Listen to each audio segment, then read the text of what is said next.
आपण पाहत आहात भारतीय जनमत, आपला चॅनल। नमस्कार, मी मानसी धामनसकर। आपण पाहत आहात भारतीय जनमत न्यूज। नजर टाकूयात आजच्या ठळक घडामोडींवर। भाजपने आगामी विधानसभा निवडणुकीसाठी जोरदार तयारी सुरू केली आहे। लोकसभा निवडणुकीत अपेक्षित यश न मिळाल्यामुळे भाजपने आत्मचिंतन करून नव्याने कार्ययोजना तयार केली आहे। तर कार्यकर्त्यांना वरिष्ठ नेतृत्वाकडून जनसंवाद वाढवण्याच्या सूचना देण्यात आल्या आहेत।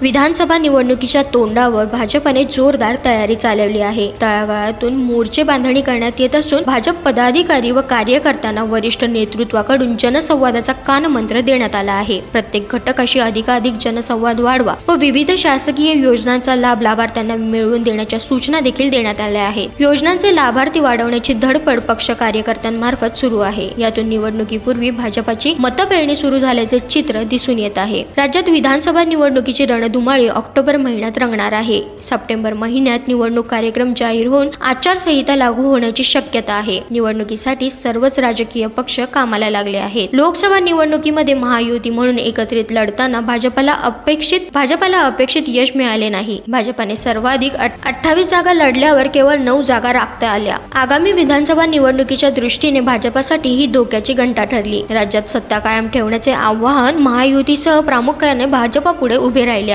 या पार्श्वभूमीवर पक्षपातीवर अंतर्गत आत्मचिंतन करून भाजपने नव्याने बांधणी सुरू केली आहे। लोकसभा निवडणुकीनंतर पक्षात आलेली मरगळ दूर करून विधानसभेच्या तयारीसाठी कार्यकर्त्यांना कामाला लावले जात आहे। भाजपने राज्य व विभाग स्तरावर संघटनात्मक आढावा घेतल्यानंतर आता जिल्हा स्तरावर अधिवेशन घेऊन पदाधिकारी व कार्यकर्त्यांना निवडणूक तयारीचा कानमंत्र दिला आहे।